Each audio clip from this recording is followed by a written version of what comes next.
खत्म ही ना हो। इसलिए आज हम आपको बताएंगे कि आप कैसे खुद को इस वायरस के साथ जीने के लिए तैयार कर सकते हैं। हम इस वायरस का एक वैज्ञानिक, सामाजिक और मनोवैज्ञानिक विश्लेषण करेंगे। यह विश्लेषण आप ध्यान से देखिएगा, क्योंकि यह सिर्फ विश्लेषण नहीं बल्कि आपके भविष्य की जीती जागती तस्वीर होगी। इसके बाद हम आपको उस राहत पैकेज के बारे में बताएंगे जिसका सीधा फायदा देश के करीब 10 करोड़ लोगों को होगा। सरकार ने आज 20 लाख करोड़ रुपए के राहत पैकेज की दूसरी किश्त जारी की है। करीब 4 लाख करोड़ रुपए के इस राहत पैकेज के तहत प्रवासी मजदूरों की 2 वक्त की रोटी से लेकर करोड़ों लोगों के रोजगार तक का इंतजाम किया गया है। ये देश के आम आदमी के जीवन से जुड़ी हुई खबर है, इसलिए आपको इसके बारे में जरूर जानना चाहिए कि इस राहत पैकेज में आपके लिए क्या है। और आखिर में हम आपको दिखाएंगे कि कैसे भारत में बनी दवाइयां पाकिस्तान के लोगों की जान बचा रही हैं। पाकिस्तान दुनिया के लिए आतंकवाद की फैक्ट्री है, तो दवाओं की फैक्ट्री बनकर दुनिया भर के लिए भारत इन दुनिया भर के देशों के लिए मदद कर रहा है। दुनिया की तरह पाकिस्तान भी अपने लोगों के इलाज के लिए भारत की दवाओं पर निर्भर है और अब वहां भारत में बनी दवाओं की कालाबाजारी भी हो रही है। पाकिस्तान दुनिया को बंदूक की गोलियां भेजता है और भारत दुनिया को दवाओं की गोलियां भेजता है। ये जो भारत और पाकिस्तान के बीच बड़ा अंतर है, ये अंतर आज आपको हम समझाएंगे। लेकिन सबसे पहले आज की तमाम बड़ी खबरें नॉनस्टॉप न्यूज में। वित्त मंत्री निर्मला सीतारमण ने कोरोना संकट काल में 20 लाख करोड़ रुपए के राहत पैकेज की दूसरी किस्त का ऐलान किया है। पैकेज में किसानों, प्रवासी मजदूरों, रेहड़ी वालों, छोटे कारोबारियों और मिडिल क्लास के लिए घोषणाएं शामिल हैं। किसानों के लिए दिए राहत पैकेज में 3 करोड़ किसानों के लिए 30,000 करोड़ रुपए के अतिरिक्त फंड का ऐलान हुआ है, जो नाबार्ड को मिलने वाले 90,000 करोड़ से अतिरिक्त होगा। इसके तहत 2.5 करोड़ किसानों को रियायती दर पर 2 लाख करोड़ रुपए का लोन और छोटे किसानों को रियायती दरों पर 4 लाख करोड़ का लोन दिया जाएगा, जिसके ब्याज पर 31 मई तक छूट भी रहेगी। इसके अलावा मछुआरों और पशुपालन करने वालों को भी किसान क्रेडिट कार्ड से मदद दी जाएगी, जबकि 6,000 करोड़ के कैंपा फंड के जरिए पौधारोपण और हरियाली को बढ़ावा दिया जाएगा। प्रधानमंत्री नरेंद्र मोदी ने आज के राहत ऐलानों पर कहा, आज वित्त मंत्री के द्वारा की गई घोषणाएं हमारे किसानों और प्रवासी मजदूरों को सशक्त करेंगी। इन घोषणाओं में कई प्रगतिशील कदम जैसे खाद्य सुरक्षा, किसानों, रेहड़ी पटरी वालों के लिए क्रेडिट स्कीम आदि शामिल हैं। वित्त मंत्री निर्मला सीतारमण ने रेहड़ी और पटरी वालों के लिए भी 5,000 करोड़ की स्पेशल क्रेडिट योजना का ऐलान किया है। इसके तहत 50 लाख रेहड़ी पटरी वालों को लोन की सुविधा मिलेगी, ताकि लॉकडाउन के बाद वो दोबारा काम शुरू कर सके। हर रेहड़ी पटरी वालों को पहले 10,000 रुपए का लोन दिया जाएगा, जबकि आने वाले समय में अतिरिक्त लोन भी दिया जाएगा। सरकार के ऐलान के मुताबिक डिजिटल लेन देन करने वालों को इसमें अधिक लाभ दिया जाएगा। 20 लाख करोड़ के राहत पैकेज की दूसरी किस्त के ऐलान में वित्त मंत्री निर्मला सीतारमण ने मजदूरों और मिडिल क्लास के लिए भी बड़ा ऐलान किया। सरकार ने प्रवासी मजदूरों के लिए 3,500 करोड़ की मदद का ऐलान किया है, जिसके मुताबिक सभी प्रवासी मजदूरों को बिना राशन कार्ड के अनाज, अगले 2 महीने तक हर मजदूर को 5 किलो गेहूं या चावल, हर मजदूर के परिवार को 1 किलो दाल, देश के किसी भी राशन की दुकान से अनाज लेने की सुविधा, मार्च 2021 से एक देश एक राशन कार्ड योजना लागू, 2.33 करोड़ प्रवासी मजदूरों को पंचायत में काम, औसत मजदूरी बढ़ाकर 202 प्रतिदिन कर दी गई है। सरकार की इस योजना से देश के करीब 8 करोड़ प्रवासी मजदूरों को लाभ मिलेगा। अब उसको पूरे देश भर के अलग अलग राज्यों में शुरू किया जाएगा ताकि इनको और लाभ मिल सके। आपको याद होगा कुछ दिन पहले जब हमने घोषणा की थी तो सेल्फ हेल्प ग्रुप के लिए भी 10 लाख से बढ़ाकर 20 लाख रुपए उसकी लिमिट कर दी थी, तो इससे भी उनकी कैपेसिटी बिल्डिंग में मदद मिलेगी। मिडिल क्लास को लाभ देने के लिए 2017 में लाए गए हाउसिंग लोन सब्सिडी योजना को 31 मार्च 2021 तक बढ़ा दिया गया है, जिसका लाभ 6 से 18 लाख रुपए सालाना आमदनी वाले मिडिल क्लास को मिलेगा। इसके लिए सरकार ने 70,000 करोड़ रुपए का पैकेज दिया है। शहरी गरीबों को सस्ते किराए के घर के लिए भी सरकार ने रेंटल हाउसिंग स्कीम का ऐलान किया है। कोरोना संकट काल में सरकार की तरफ से जारी आर्थिक पैकेज की दूसरी किस्त के ऐलान पर कांग्रेस ने सवाल उठाए हैं। आज जिस तरह सरकार पेश आई है, ये अज्ञानता, अहंकार और असंवेदनशीलता का उत्कृष्ट सम्मिश्रण। सीपीएम ने भी राहत पैकेज पर सवाल उठाते हुए कहा है कि इससे किसानों को कोई लाभ नहीं मिलने वाला है। हम समझते हैं कि ये एक बेइंसानियत की पैकेज है। यहाँ पर कोई राहत किसान को नहीं मिल रहा है। सिर्फ आने वाले दिनों में कर्जे लेने की सहूलियत जो है उसको बढ़ाया गया। पीएनबी घोटाले के आरोपी भगोड़े नीरव मोदी के कांग्रेस कनेक्शन को लेकर बीजेपी ने बड़ा खुलासा किया है। केंद्रीय कानून मंत्री रविशंकर प्रसाद ने आरोप लगाया है कि कांग्रेस ने नीरव मोदी को बचाने की हमेशा कोशिश की है। कानून मंत्री ने कांग्रेस नेता और इलाहाबाद हाईकोर्ट के पूर्व जज अभय थिप्से के नीरव मोदी के पक्ष में बयान का जिक्र किया है।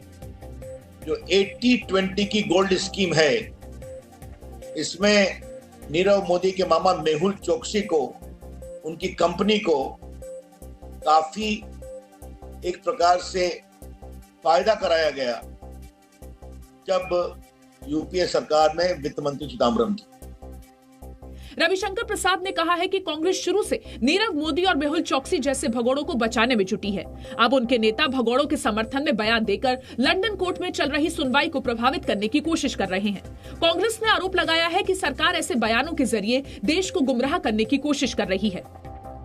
ये उनकी भी आदत है और उनकी पार्टी के नेताओं की भी आदत है कि अपने गुनाह कांग्रेस के जिम्मे डाल दिए जाए। 14,356 करोड़ रुपए के पीएनबी घोटाले का आरोपी नीरव मोदी लंदन की जेल में है। भारत की अपील पर प्रत्यर्पण वारंट जारी होने के बाद लंदन पुलिस ने 2018 में उसे गिरफ्तार किया था। माल्या के प्रत्यर्पण का रास्ता साफ हो गया है। अब उसे 28 दिन में भारत लाया जा सकता है। ब्रिटिश हाईकोर्ट ने माल्या की प्रत्यर्पण के खिलाफ सुप्रीम कोर्ट में अपील की मांग वाली अर्जी खारिज कर दी है। माल्या ने अपील नहीं की तो उसे 28 दिन में भारत प्रत्यर्पित किया जा सकता है। ब्रिटिश सरकार प्रत्यर्पण करके भारत भेज सकती है। हालांकि कोर्ट के फैसले को चुनौती देने के लिए माल्या के पास आखिरी विकल्प मौजूद है। Vijay Mallya European Court of Human Rights में अपील कर सकता है।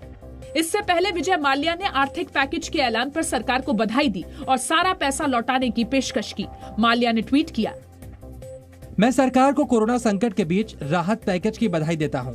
वो जितना पैसा छापना चाहें उतना पैसा छाप सकते हैं, लेकिन उन्हें मेरे जैसे छोटे सहयोगकर्ताओं को नजरअंदाज नहीं करना चाहिए जो स्टेट बैंक का सारा पैसा वापस लौटाना चाहता है। मुझसे सारा पैसा बिना शर्त के लें और केस खत्म करें। विजय माल्या पर बैंकों के 9,000 करोड़ रुपए लेकर विदेश भागने का आरोप है। माल्या को 2017 में लंदन में गिरफ्तार किया गया था। हालांकि अभी वो जमानत पर है। कोरोना संक्रमण के मामलों के दोगुने होने की दर पिछले 3 दिन में सुधरकर 13.9 दिन हो गई है। इसी के साथ रिकवरी रेट यानी मरीजों के इलाज से ठीक होने की दर भी बढ़कर 33.63% हो गई है। देश में अब तक कोरोना संक्रमण के 78,003 मामले सामने आए हैं, जबकि कोरोना संक्रमण से 2,549 लोगों की मौत हो चुकी है। कोरोना के 26,235 मरीज ठीक हो चुके हैं। पिछले 24 घंटे में कोरोना संक्रमण के 3,722 नए केस आए हैं। स्वास्थ्य मंत्रालय के मुताबिक देश के 14 राज्यों और केंद्र शासित प्रदेशों में पिछले 24 घंटों में कोरोना का कोई नया मामला नहीं आया है। कोविड-19 का पेंडेमिक शुरू हुआ उसके बाद से अब तक भारत में 2 मिलियन टेस्ट आज हमारे पूरे होने वाले हैं और खाली कल ही की तारीख में भी 90,000 से ज़्यादा टेस्ट भारत में एक दिन में हुए हैं। देश में कोरोना के 20 लाख से ज्यादा सैंपल टेस्ट हो चुके हैं। स्वास्थ्य मंत्रालय के मुताबिक देश में अब हर दिन 1 लाख सैंपल टेस्ट हो सकते हैं। दिल्ली के मुख्यमंत्री अरविंद केजरीवाल ने लॉकडाउन 4.0 को लेकर लोगों से मिले सुझावों का ब्यौरा दिया है। केजरीवाल ने कहा है कि दिल्ली में लोग सीमित बस और मेट्रो सेवा चाहते हैं। लोगों ने सोशल डिस्टेंसिंग के साथ बाजार और रेस्टोरेंट खोलने का सुझाव भी दिया है। दिल्ली में कितनी ढिलाई दी जाए, हम अपने प्रस्ताव बना के केंद्र सरकार को भेजेंगे। केंद्र सरकार फिर पूरे देश के बारे में निर्णय लेगी। कोरोना के मामले दिल्ली में बढ़कर 8,000 के करीब हो गए हैं। दिल्ली में कोरोना के 7,998 मामले सामने आए हैं, जबकि 106 मरीजों की मौत हुई है। महाराष्ट्र में कोरोना के सबसे ज्यादा 25,922 केस हैं। 975 लोगों की मौत हो चुकी है। गुजरात में कोरोना से 9,267 लोग संक्रमित हैं। यहाँ 566 लोगों की मौत हुई है, जबकि तमिलनाडु में कोरोना के 9,227 केस हैं।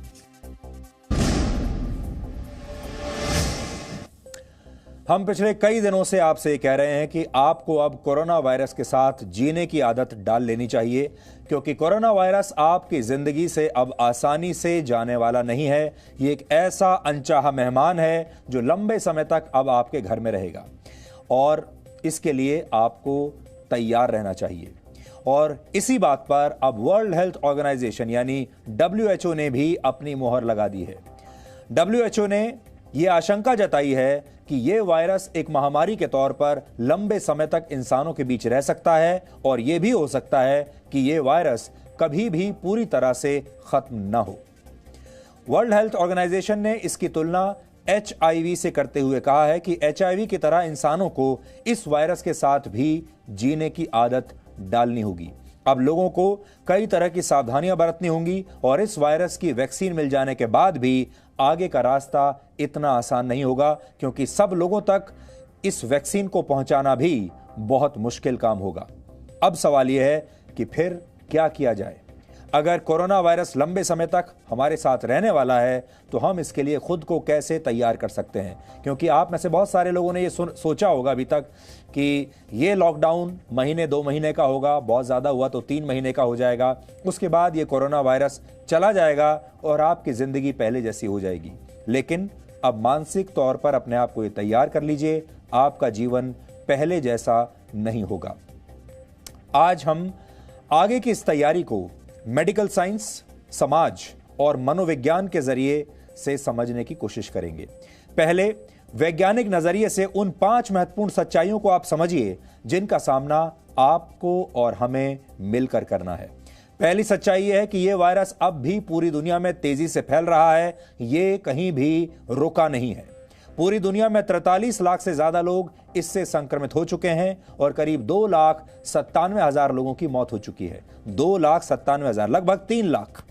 बीमार लोगों का इलाज अलग अलग तरीकों से किया जा रहा है, हर देश में अलग अलग पद्धति है, लेकिन अभी तक इसका कोई भी पुख्ता इलाज किसी के पास भी नहीं है। इस बात को आप याद रखिएगा, इस कोरोना वायरस का किसी के पास पूरी दुनिया में कोई इलाज नहीं है। दूसरी सच्चाई है कि इस समय दुनिया में लाखों या शायद करोड़ों लोग ऐसे हैं जो संक्रमण का शिकार हो चुके हैं, लेकिन उनमें कोई लक्षण दिखाई नहीं दे रहा, उन्हें खुद भी नहीं पता कि वो संक्रमित हो चुके हैं। ऐसे लोगों को एसिम्प्टोमेटिक पेशेंट्स कहा जाता है और ऐसा भी हो सकता है कि इस तरह के जो मरीज हैं वो आपके आसपास घूम रहे हों। तीसरी सच्चाई यह है, जो लोग संक्रमण का शिकार हैं और जिनमें वायरस की पुष्टि हो चुकी है, उनमें से करीब 3 से 4% लोगों की जान खतरे में है। यानी इस वायरस के मामले में मृत्यु दर फिलहाल 3 से 4% है, लेकिन अलग अलग देशों में इसकी स्थिति भी अलग अलग है। उदाहरण के लिए बेल्जियम की स्थिति इस समय सबसे खराब है। बेल्जियम में कोरोना वायरस के मामलों में मृत्यु दर करीब 16% है। अमेरिका में यह करीब 6% है और भारत में मृत्यु दर करीब 3 से 4% है। चौथी सच्चाई यह है कि गंभीर रूप से बीमार मरीजों की संख्या भी अलग अलग देशों में अलग अलग है। 11 मई तक के आंकड़ों के मुताबिक गंभीर रूप से बीमार मरीजों की सबसे ज्यादा संख्या अमेरिका में है, जबकि भारत में स्थिति धीरे धीरे बेहतर हो रही है। पिछले हफ्ते तक भारत में कोरोना वायरस के कुल मरीजों में से करीब 9% लोग गंभीर रूप से बीमार थे, जबकि अब इनकी संख्या लगभग आधी रह गई है। अब भारत में कोरोना वायरस के सिर्फ 4.8% मरीजों की स्थिति ही गंभीर है। पांचवी सच्चाई यह है कि कोरोना वायरस की वैक्सीन का इंतजार अभी बहुत लंबा है। दुनिया भर में करीब 100 रिसर्च ग्रुप्स इस वायरस की वैक्सीन ढूंढने में जुटे हुए हैं, लेकिन वैक्सीन तैयार होने में अभी करीब 12 से 18 महीने का समय लग सकता है और 12 से 18 महीने के समय के बाद भी ये दुनिया भर में जब इसको डिस्ट्रीब्यूट किया जाएगा उसमें भी कई महीने या हो सकता है साल भर लग जाए। इसलिए ये जो सफर है ये बहुत लंबा रहने वाला है। इससे आप, अगर आपको रोड मैप इसका बनाना है तो लगभग आप 2 से 3 साल का रोड मैप बनाकर चलिए। आपको अगर वैक्सीन मिल भी गई तो भी आप तक राहत पहुंचने में, आपके जीवन में वापस नॉर्मलसी आने में 2 से 3 साल लग जाएंगे। अब आप ये समझिए कि कोरोना वायरस कैसे चमगादड़ों से जानवरों में और फिर जानवरों से इंसानों में फैला और कैसे सर्दी जुकाम जैसे लक्षणों वाला एक वायरस देखते ही देखते एक जानलेवा महामारी में बदल गया। वर्ष 2003 में चीन के गुआंगडोंग प्रांत से सार्स CoV 2003 का संक्रमण शुरू हुआ था। सार्स का अर्थ है severe acute respiratory syndrome, CoV का अर्थ होता है कोरोना वायरस, और 2003 उस साल को दर्शाता है जब इसकी शुरुआत हुई थी। यह वायरस चमगादड़ से किसी स्तनपाई यानी मैमल, स्तनपाई जीव यानी मैमल, और फिर इस जीव से इंसानों में फैला था। यह वायरस उस समय 30 देशों में फैल गया था, जिससे 8000 लोग संक्रमित हुए थे और करीब 774 लोगों की मौत हो गई थी। इसके बाद वर्ष 2012 में मर्स नाम का कोरोना वायरस दुनिया में फैलना शुरू हुआ। मर्स का अर्थ है मिडिल ईस्ट रेस्पिरेटरी सिंड्रोम। यह वायरस चमगादड़ से ऊंट और फिर ऊंट से इंसानों में फैलने लगा। मर्स से करीब 27 देश प्रभावित हुए थे, लेकिन यह वायरस सिर्फ 2500 लोगों को ही संक्रमित कर पाया और मरने वालों की संख्या सिर्फ 850 थी। और इसके बाद दिसंबर 2019 में कोविड-19 की शुरुआत हुई और माना जाता है कि यह वायरस भी चमगादड़ों से ही आया है। वैज्ञानिकों के मुताबिक इस वायरस ने पहले किसी जानवर को संक्रमित किया और फिर उस जानवर के संपर्क में आने की वजह से यह इंसानों में फैला। इसकी शुरुआत चीन के वुहान शहर से हुई थी, जहां की वेट मार्केट्स में कई तरह के जंगली जानवर बेचे जाते हैं, क्योंकि वहां के लोग इन जंगली जानवरों को खाते हैं। कोविड-19 से अब तक पूरी दुनिया में करीब 2,97,000 लोगों की मौत हो चुकी है। इसलिए ये जो समस्या है आज की नहीं है, पुरानी है, और ये समस्या मनुष्य के लाइफस्टाइल से जुड़ी हुई है, मनुष्य की खाने की आदतों से जुड़ी हुई है, फूड हैबिट्स से जुड़ी हुई है। जितना हम मांसाहार की तरफ जाते हैं और ऐसे जानवरों को खाते हैं जिन्हें शायद हमें नहीं खाना चाहिए, उनसे उतनी ही बड़ी संख्या में इस तरह के संक्रमण फैलते हैं।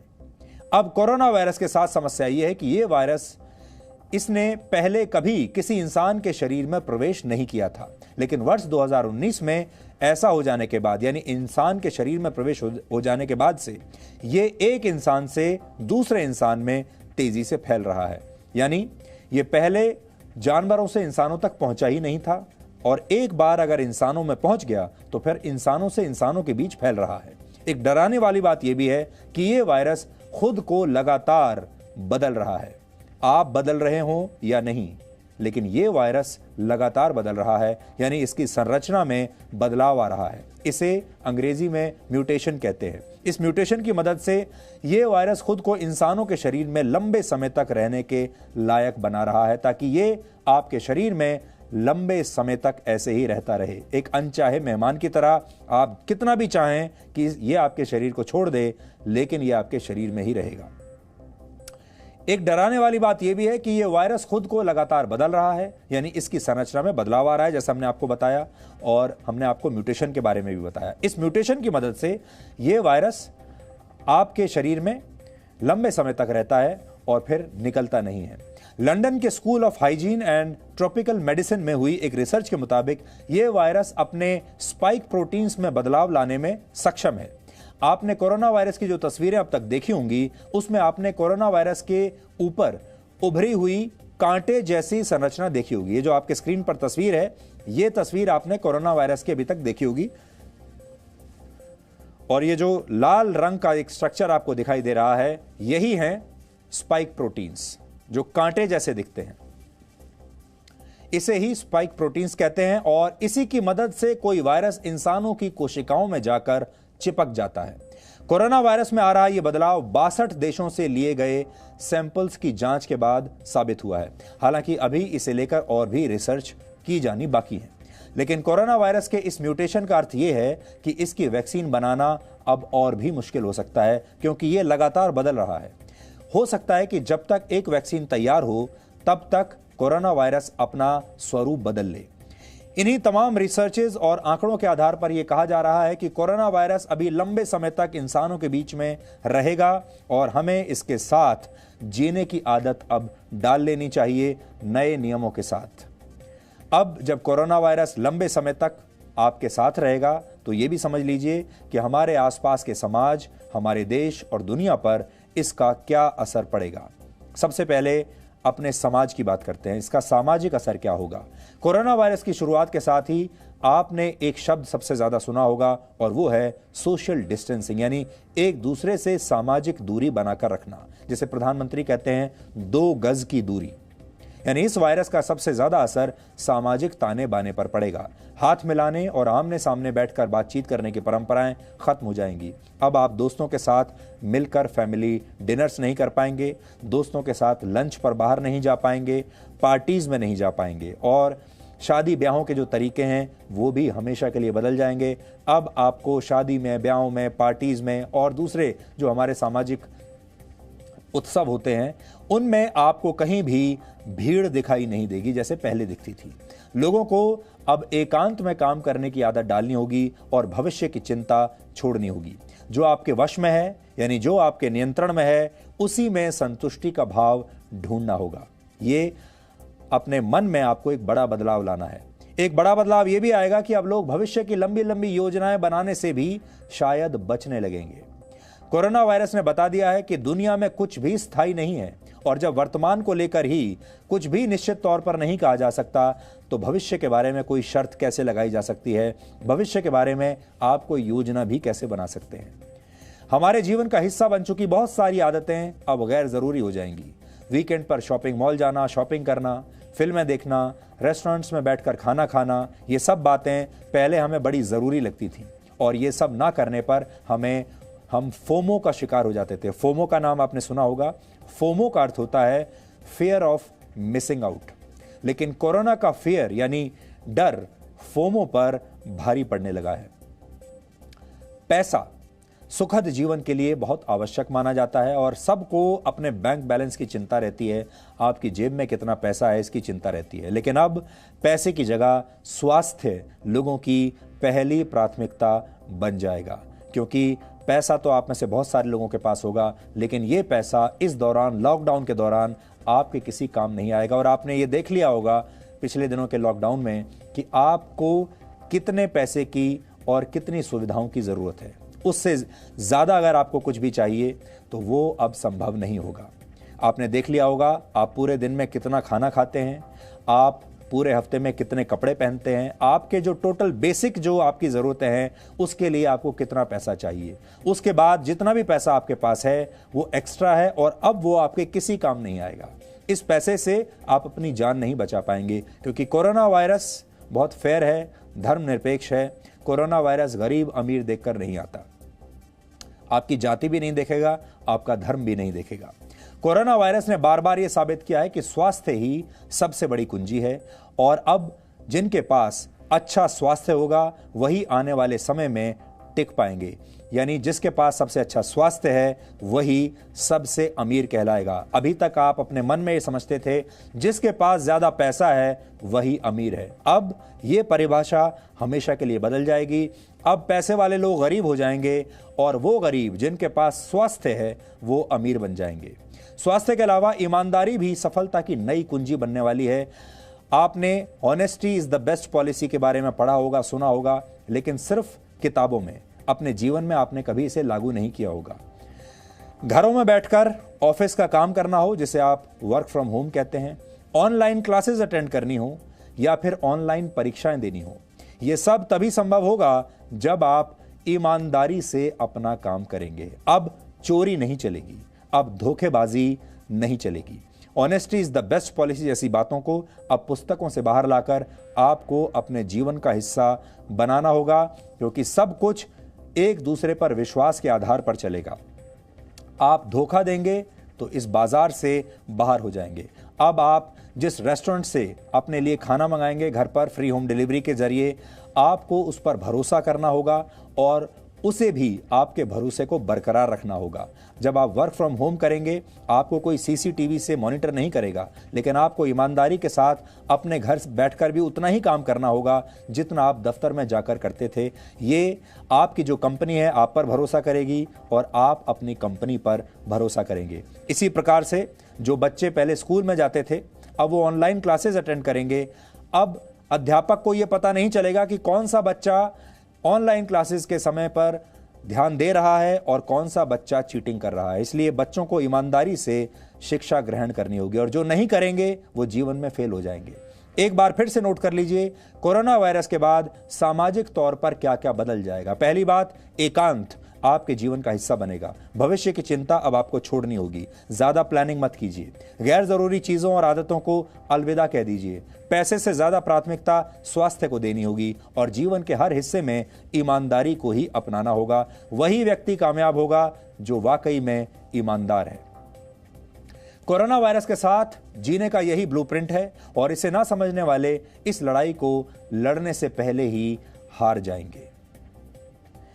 समाज ही नहीं, देश भी खुद को बदलने लगेंगे। पहला बदलाव यह आएगा कि लिबरल विचारधारा की जगह राष्ट्रवादी विचारधारा अब पूरी दुनिया में जगह लेने लगेगी। एक दूसरे पर निर्भर होने की बजाय देश खुद को आत्मनिर्भर बनाने में जुट जाएंगे। जैसा कि प्रधानमंत्री ने भी कहा, सफलता की पहली कुंजी एक राष्ट्र के लिए यह होगी कि वो राष्ट्र कितना आत्मनिर्भर है और दूसरे देशों पर कितना कम निर्भर है। इसलिए किसी भी देश को अगर आगे जाना है तो उस राष्ट्र को आत्मनिर्भर बनना ही पड़ेगा।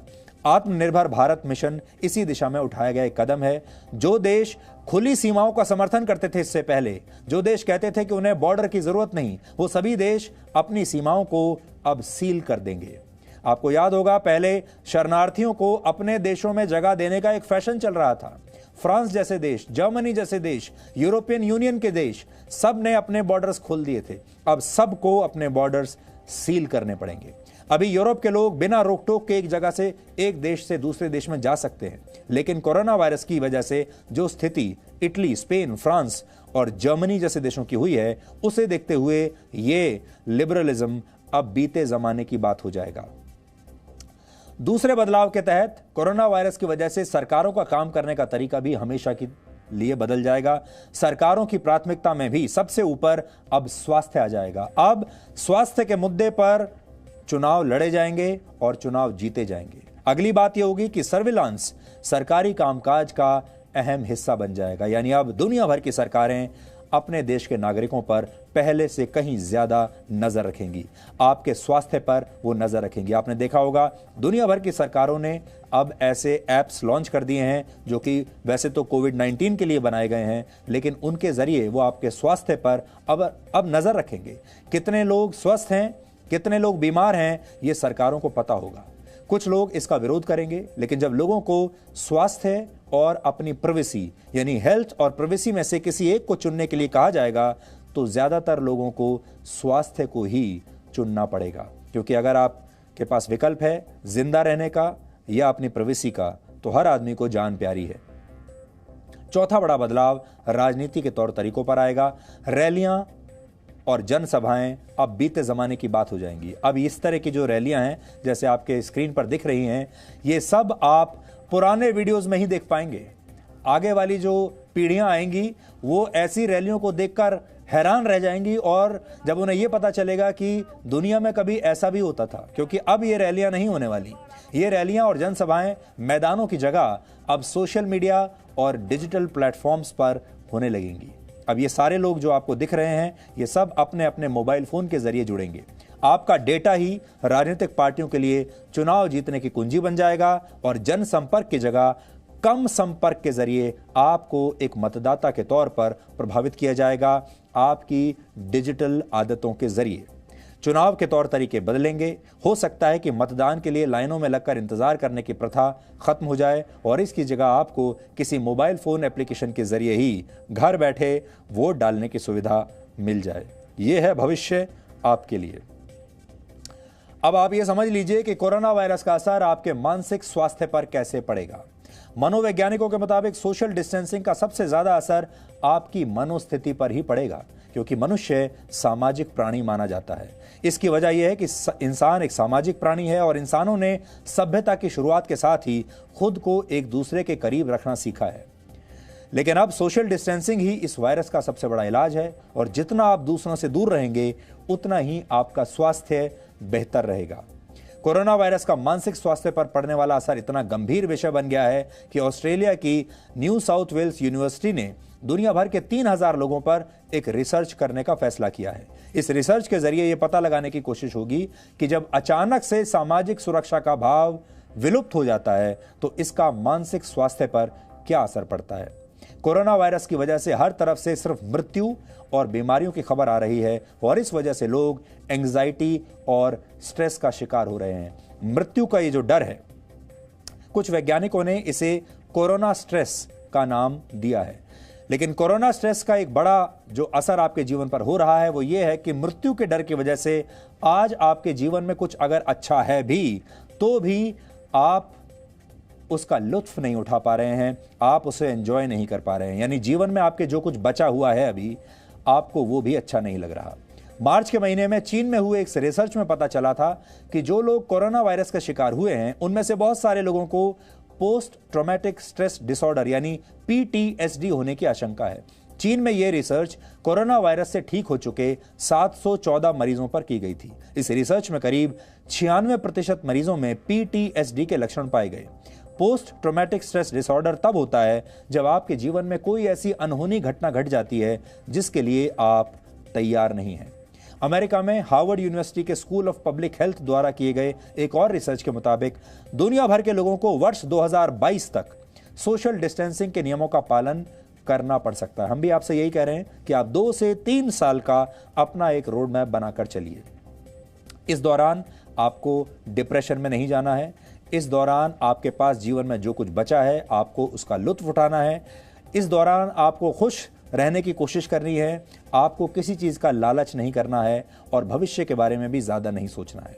इतने लंबे समय तक चलने वाली सोशल डिस्टेंसिंग का असर आपके मानसिक स्वास्थ्य पर ज़रूर पड़ेगा, इससे आप बच नहीं सकते। इसलिए आपको अपने शरीर को तो मजबूत बनाना ही है ताकि आप अपनी इम्यूनिटी डेवलप कर सकें। जिसके पास जितनी इम्यूनिटी होगी यानी लड़ाइयों से, बीमारियों से लड़ने की जितनी क्षमता होगी वो उतना आगे तक जाएगा। लेकिन शरीर ही नहीं, मन से भी आपको बहुत मजबूत होना होगा।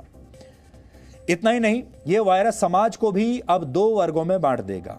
एक वर्ग में वो लोग होंगे जो कोरोना वायरस का शिकार होकर ठीक हो चुके हैं और जिनके शरीर की प्रतिरोधक क्षमता ने इस वायरस पर काबू पा लिया है, यानी जिनके अंदर कोरोना वायरस से लड़ने की क्षमता अभी बन चुकी है। एक तो वो होंगे और दूसरा वर्ग उन लोगों का होगा जिन पर अभी संक्रमित होने का खतरा है या जिनकी इम्यूनिटी बहुत कमजोर है। इस दुनिया में अब 2 ही तरह के लोग बचेंगे, जो शारीरिक रूप से स्वस्थ हैं और जो शारीरिक रूप से कमजोर हैं। अमीर और गरीब की परिभाषा भी शायद आगे चलकर यही बन जाएगी। ब्रिटेन समेत कई देश इस वायरस से ठीक हो चुके लोगों को इम्यूनिटी सर्टिफिकेट देने पर विचार कर रहे हैं। यह हमने आपको पहले भी बताया था। यानी ये लोग सामान्य तरीके से अपना कामकाज कर पाएंगे जबकि बाकी लोगों को अभी लॉकडाउन में ही रहना होगा। इसको आप इस उदाहरण से समझ सकते हैं कि मान लीजिए आज आप किसी नौकरी के लिए इंटरव्यू देने के लिए जाते हैं या आप नौकरी के लिए अप्लाई करते हैं, तो आपको काम पर रखने वाली कंपनी अब सबसे पहले, इससे पहले आपके एजुकेशनल सर्टिफिकेट देखती थी, आपके पास कौन सी डिग्री है, आपने क्या पढ़ाई की है, आपके पास स्किल क्या है, ये देखती थी। लेकिन अब इसके साथ साथ वो ये भी देखेगी कि आपका स्वास्थ्य कैसा है, और अगर आपके साथ एक और व्यक्ति भी है जो कि उसी नौकरी के लिए आया है और वो आपसे ज्यादा स्वस्थ निकला और उसका स्किल सेट वही है जो आपका है, तो फिर वो नौकरी उसे मिल जाएगी। स्वस्थ लोगों को अब प्राथमिकता दी जाएगी। स्वास्थ्य को लेकर पैदा हुई ये खाई उन लोगों को हीन भावना से भर सकती है जिन्हें संक्रमित होने का डर है। इसी तरह जब आप विदेशों में नौकरी के लिए जाएंगे तो भी उन्हीं लोगों को प्राथमिकता दी जाएगी जो लोग स्वस्थ हैं, और जो लोग स्वस्थ नहीं हैं उन्हें पासपोर्ट बनने में समस्या आएगी, उन्हें वीजा मिलने में भी समस्या आएगी। अब देखिए इसका फायदा किसको होगा। कोरोना वायरस दुनिया को कैसे बदल देगा ये आपने समझ लिया। आपने इससे होने वाले नुकसानों के बारे में जान लिया। अब समझिए फायदा किसे होगा। फायदा असल में आप में से किसी को नहीं होगा। इस लिस्ट में जो पहले नंबर पर हैं वो है हेल्थ इंश्योरेंस कंपनियां। सबसे ज्यादा फायदा हेल्थ इंश्योरेंस कंपनियों को होने वाला है। अलग अलग रिपोर्ट्स के मुताबिक लॉकडाउन के दौरान भारत में हेल्थ और लाइफ इंश्योरेंस खरीदने वालों की संख्या 25 से 30% तक बढ़ गई है। और अगर आप लगातार इस दौरान टीवी देखते होंगे तो आपने देखा होगा टीवी पर अब सबसे ज्यादा जो विज्ञापन आपको देखने को मिलते हैं वो इंश्योरेंस कंपनीज के विज्ञापन होते हैं, क्योंकि इंश्योरेंस खरीदने से आपको मानसिक रूप से एक शांति मिलती है, आपको सुरक्षा का भाव आता है और आपको ऐसा लगता है कि अब आपका शरीर भविष्य के लिए भी सुरक्षित हो गया, क्योंकि अगर आप आगे चलकर बीमार हो गए तो फिर आप अपना इलाज करा पाएंगे, या आप आगे चलकर मर भी गए तो फिर आपके परिवार को उस इंश्योरेंस से पैसा मिल जाएगा। इसलिए इंश्योरेंस कंपनियों को पूरी दुनिया में सबसे ज्यादा लाभ होने वाला है, क्योंकि पूरी दुनिया में जब भविष्य को लेकर असुरक्षा की भावना पैदा होती है तो लोग सबसे पहले इंश्योरेंस खरीदते हैं। दूसरा जो सबसे बड़ा फायदा होने वाला है वो है फार्मास्यूटिकल कंपनियां, यानी दवाइयां बनाने वाली कंपनियां, उनको भी बहुत फायदा होने वाला है, क्योंकि अब सामान्य सी बीमारियों को लेकर भी लोग ज्यादा सचेत हो गए हैं। भारत में मार्च के महीने में ही दवाओं की बिक्री में करीब 9% की वृद्धि दर्ज की गई है और पूरी दुनिया में लोग अब पहले के मुकाबले ज्यादा दवाई खा रहे हैं। आपको याद होगा कुछ महीनों पहले तक 2019 में जब आपको सर्दी जुकाम अगर होता था या कोई छोटी मोटी बीमारी होती थी या बुखार होता था तो शुरू के 2-3 दिन 4 दिन आप शायद दवाई भी नहीं खाते थे। आप सोचते थे कि ये कोई इन्फेक्शन है और अपने आप ठीक हो जाएगा। बहुत सारे लोग तो ये कहते थे कि हम दवाई खाने के खिलाफ हैं, जब तक बहुत तबीयत खराब नहीं होगी तो हम दवाई नहीं खाएंगे। लेकिन अब आपको जरा सी खांसी होती है, जरा सा जुकाम होता है, आप सबसे पहले दवाई खाते हैं। इसके अलावा ये दवाई बनाने वाली कंपनियां इम्यूनिटी बढ़ाने के नाम पर, आपको स्वस्थ रखने के नाम पर भी अब आपको महंगी महंगी दवाइयां देंगे। कोरोना वायरस और लॉकडाउन की वजह से उन कंपनियों को भी जबरदस्त फायदा हो रहा है जो ऑनलाइन सेवाएं उपलब्ध कराती हैं।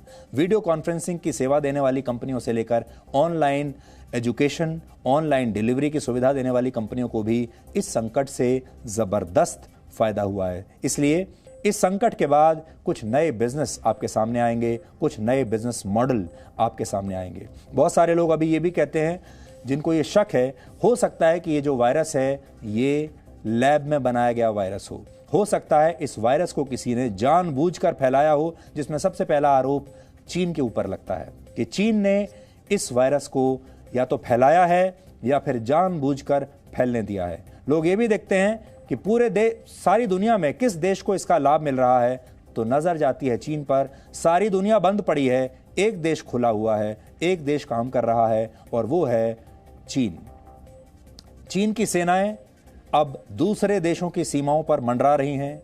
चीन की सेनाएं भी काम कर रही हैं, चीन की फैक्ट्रियां भी काम कर रही हैं, चीन के स्कूल भी काम कर रहे हैं और चीन इन सारे देशों को जो बंद पड़े हैं उन्हें हर तरह का सामान अब बेच रहा है। इसलिए ऐसा लगता है कि चीन को सबसे ज्यादा फायदा हुआ है। लेकिन एक दूसरा जो थ्योरी चल रही है वो ये भी हो सकती है कि जिन कंपनियों को सबसे ज्यादा फायदा इस संकट से हो सकता था वो हैं दवाई बनाने वाली कंपनियां। क्या दुनिया में दवाई बनाने वाली बड़ी बड़ी कंपनियों का एक बहुत बड़ा नेक्सस है जो ये चाहते थे कि दुनिया बीमार हो जाए? ये अलग अलग थ्योरीज हैं, इनकी अभी किसी के पास कोई पुष्टि नहीं है। लेकिन जब आप घर बैठकर आराम से कुछ सोचने की कोशिश करते हैं तो ये सब थ्योरीज भी पूरी दुनिया में इस समय चल रही हैं। आज सभी लोगों से ये उम्मीद की जाती है कि वो अपने घरों में ही रहें, लेकिन घर में रहने का विकल्प हर किसी के पास नहीं है। आप अपने घर में अभी बंद होंगे, टीवी देख रहे होंगे, ऑनलाइन कंटेंट देख रहे होंगे, सोशल मीडिया पर आप लगातार तरह तरह की चीजें देखते होंगे, लेकिन ये सुख सबको प्राप्त नहीं होता। हमारे देश में प्रवासी मजदूरों की मजबूरी और बेबसी इस समय सबसे ज्यादा है। पिछले कई हफ्तों से आप इन प्रवासी मजदूरों को के शहरों से पलायन की तस्वीरें लगातार देख रहे होंगे। आज हम आपको एक बहुत ही भावुक तस्वीर दिखाना चाहते हैं। इन तस्वीरों को आप देखिए। एक महिला अपने बच्चे को, छोटे बच्चे को ट्रॉली बैग पर लिटाकर ले जा रही है। यह महिला पंजाब से पैदल चलते चलते अपने घर झांसी जा रही थी। पैदल चलते चलते जब ये छोटा बच्चा थक गया तो महिला ने अपने बेटे को ट्रॉली बैग पर लिटा दिया और इस बैग को घसीटकर चलने लगी। ये छोटा बच्चा ट्रॉली बैग पर ही लेटे हुए सो गया। बताया जा रहा है कि ये माँ बेटे करीब 800 किलोमीटर पैदल चलकर पंजाब से झांसी पहुंचे हैं। तो ये भी एक भारत है, ये भी देश का एक हिस्सा है। हम कहते हैं हमेशा कि एक इंडिया है और एक भारत है। पूरे देश से ऐसी तस्वीरें ना आएं और प्रवासी मजदूरों और उनके परिवारों को भरोसा मिले कि संकट के इस दौर में वो अकेले नहीं हैं, ये सबकी जिम्मेदारी है। इसलिए 20 लाख करोड़ रुपए के आर्थिक पैकेज के दूसरे हिस्से में आज ऐसे ही प्रवासी मजदूरों का विशेष तौर पर ख्याल रखा गया है। सबसे पहले आपको इसी बारे में समझाते हैं कि आज के पैकेज में क्या क्या बड़े ऐलान हुए हैं। 8 करोड़ प्रवासी मजदूरों को अगले 2 महीने के लिए मुफ्त अनाज दिया जाएगा। एक व्यक्ति को महीने में 5 किलोग्राम गेहूं या चावल और 1 किलोग्राम दाल मिलेगी। प्रति व्यक्ति इतना मिलेगा।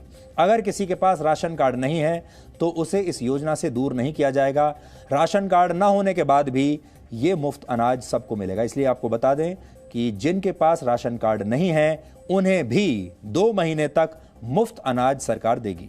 प्रवासी मजदूरों की पहचान करने के लिए उन्हें मुफ्त अनाज देने का काम राज्य सरकारें करेंगी। इस पर 3,500 करोड़ रुपए का खर्च आएगा और यह रकम केंद्र सरकार देगी।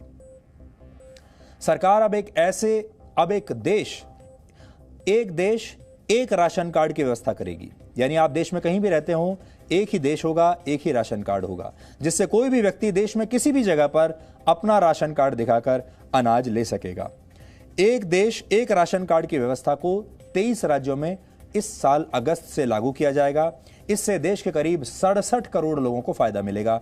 अगले साल मार्च तक पूरे देश में इसे लागू कर दिया जाएगा। जो प्रवासी मजदूर शहरों से पलायन करके गांव जा रहे हैं, उनके रोजगार का भी इंतजाम सरकार ने किया है। 1,87,000 गांवों में अब तक 2,33,00,000 लोगों के लिए मनरेगा के तहत काम का बंदोबस्त किया गया है। दैनिक मजदूरी को 182 रुपए से बढ़ाकर 202 रुपए कर दिया गया है।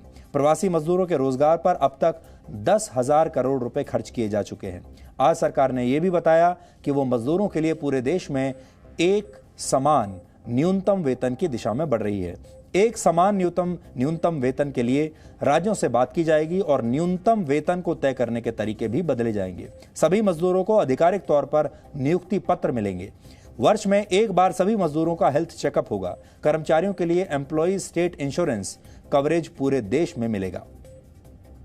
सरकार प्रवासी मजदूरों को शहरों में कम किराए पर सस्ते मकान भी दिलवाएगी।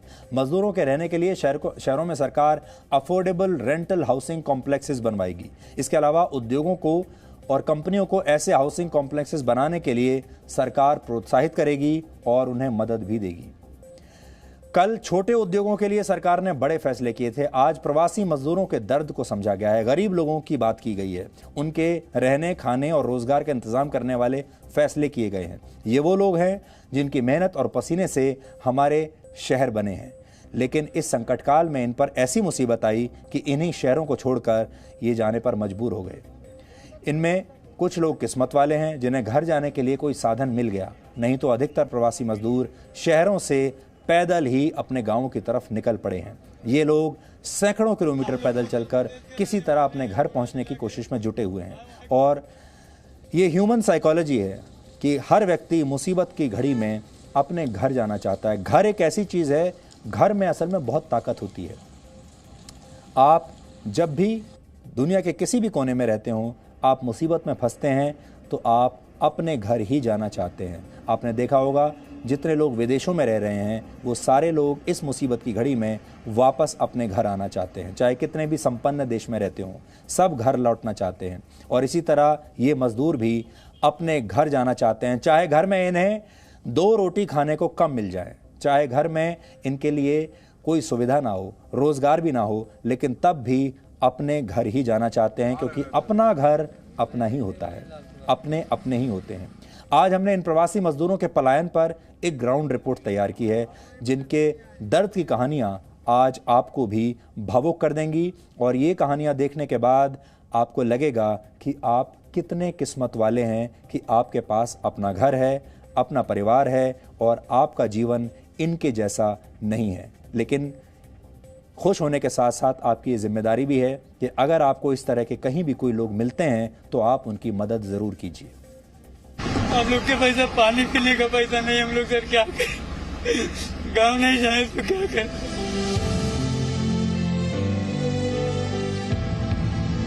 अब यहाँ मान लीजिए कोई एक दिन खिला देगा, 2 दिन पूरा महीना बैठा के तो नहीं खिलाएगा।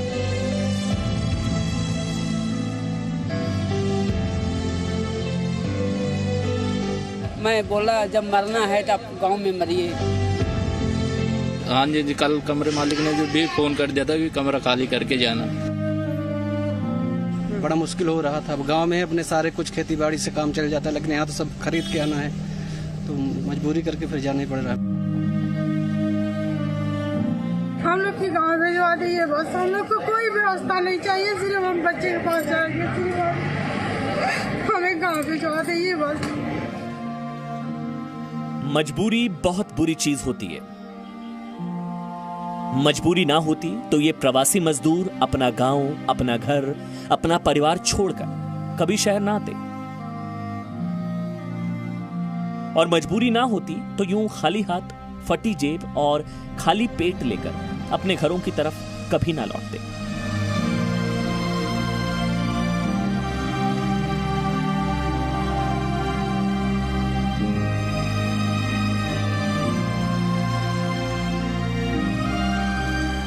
मजबूरी क्या होती है इस तस्वीर से समझिए।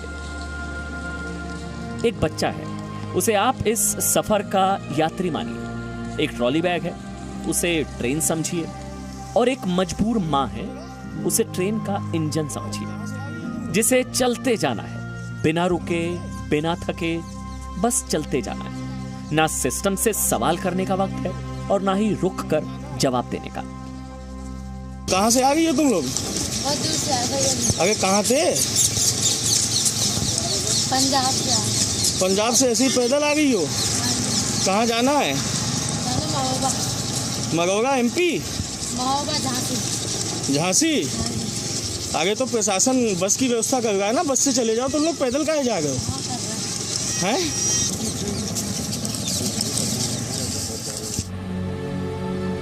लॉकडाउन ने कोरोना को तो कंट्रोल कर लिया, लेकिन इन मजदूरों की मजबूरी आउट ऑफ कंट्रोल हो गई है। हर मजदूर की अपनी कहानी, अपनी मजबूरी है।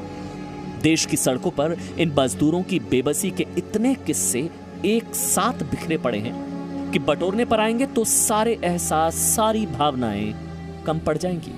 इनकी मजबूरियां आप सुन नहीं पाएंगे, और सुन लेंगे तो बोलने को कुछ बाकी नहीं रह जाएगा।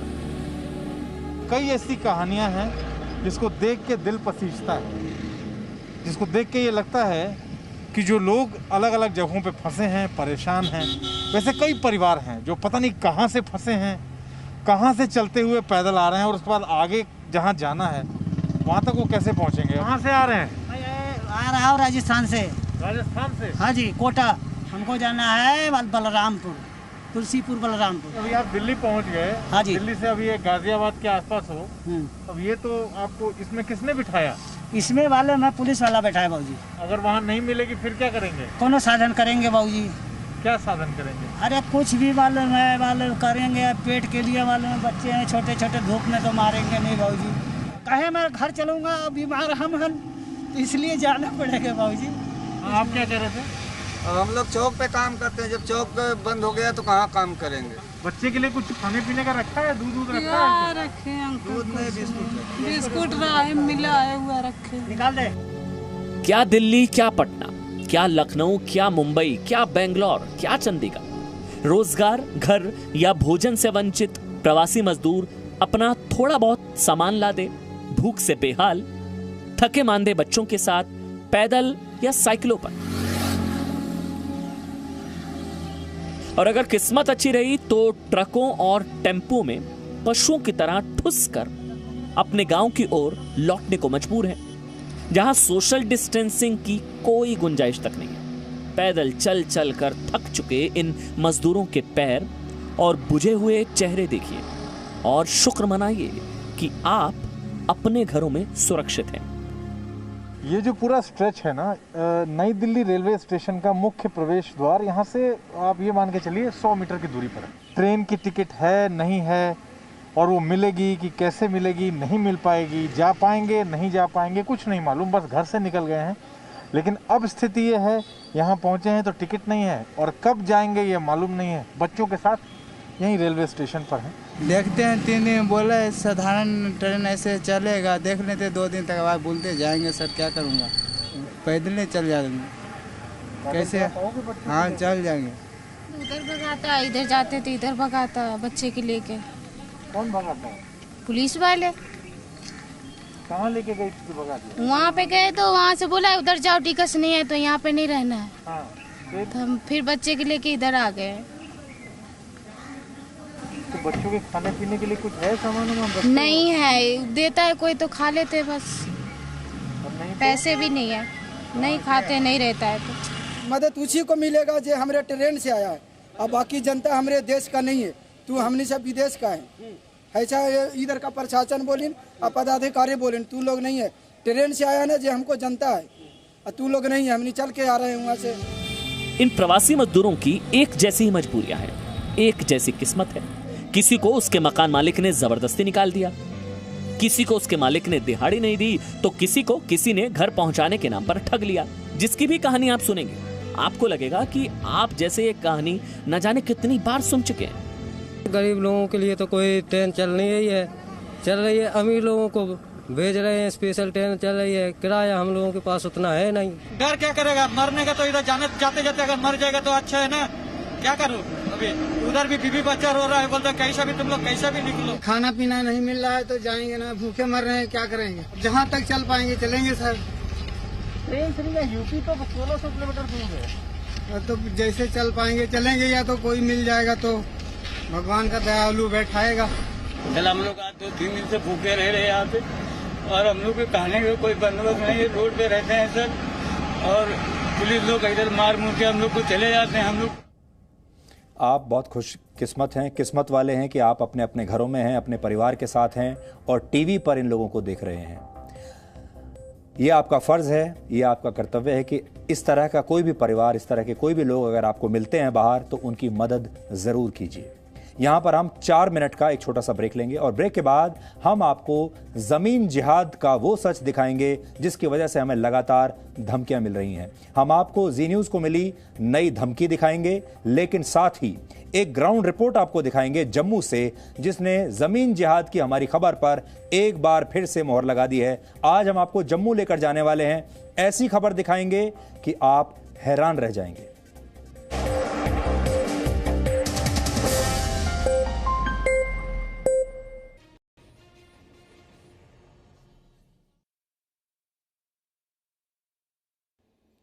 Creativity means to create something new, to come up with something very different and which has never been thought by somebody else. So what is the creativity and what are the things you require in yourself to be creative? मेरा ऐसा मानना है कि हम सब creative हो सकते हैं, कोई भी ऐसा व्यक्ति नहीं होगा जो कि क्रिएटिव ना हो सके, लेकिन अपने आप को पहचानने की आवश्यकता है। Creativity doesn't require you to be वेरी वेल एजुकेटेड, पोस्ट ग्रेजुएट, PhD और anything. Creativity is the greatest rebellion in existence today, क्योंकि अगर आपको उसमें क्रिएटिव बनना है तो अब तक जो कुछ आपने सीखा है, आपके माइंड के जो विश्वास हैं, आपकी जो पुरानी धारणाएं हैं, जो सब चीज़ें आपके अंदर कर चुकी हैं, उनसे आपको उनको भूलकर आपको आगे निकलना पड़ेगा। We have to get rid of all our past things, वरना आप क्रिएटिव हो ही नहीं पाएंगे। वरना आप क्या कर पाएंगे, सिर्फ कॉपी कर सकेंगे। जो चीज़ पहले क्रिएट हुई है उसकी कॉपी कर सकेंगे, शायद अच्छी कॉपी कर सकें, बल्कि ज़्यादातर के ये ऐसा देखा गया कि it becomes only A carbon copy which already exist. मेरे से लोग सवाल पूछते हैं कि आप किस प्रकार से, कहाँ से चले थे और कैसे कहाँ पहुँच गए, क्या आप भी क्रिएटिव थे? तो मेरा एक ही जवाब रहता है कि ये एक टाइम पे, at one time I did think of only one thing, I did only one thing. I did not think कि अभी मैं ये कर रहा हूँ तो आगे क्या करूँगा, उसके आगे क्या करूँगा, उसके आगे क्या करूँगा। अगर वो सोचते तो कुछ भी कर नहीं पाते। Live in the present moment, do best what you are doing currently, that automatically makes you creative. तो इसी प्रकार से हम करते गए और आगे बढ़ते चले गए। I again say that you will have to be a rebellion to be creative. और साथ में दूसरी चीज़, आदमी क्रिएटिव कब होता है? जो भी लोग क्रिएटिव हुए हैं वो इंडिविजुअल हुए हैं। ऐसा शायद ही कोई क्रिएटिविटी का उदाहरण मिलेगा आपको जहाँ पे एक आदमी ने 20 आदमियों के साथ मिलके कुछ नई चीज़ क्रिएट की हो, या 4 आदमियों से मिलके क्रिएट की हो। क्रिएटर किसी चीज़ का अकेला होता है, इंडिविजुअल होता है। और इंडिविजुअल जो है, what does an individual want? A total freedom. And the freedom or the fragrance of the freedom is the first entry to the creativity. You have to make your own different path. Trodden paths are for the beaten people. You have to create your own path. And that's also another thing of the being creative. No signal, no worry. Presenting Z News app with live TV, latest updates and expert opinion. Available on Google Play and App Store. Download it now.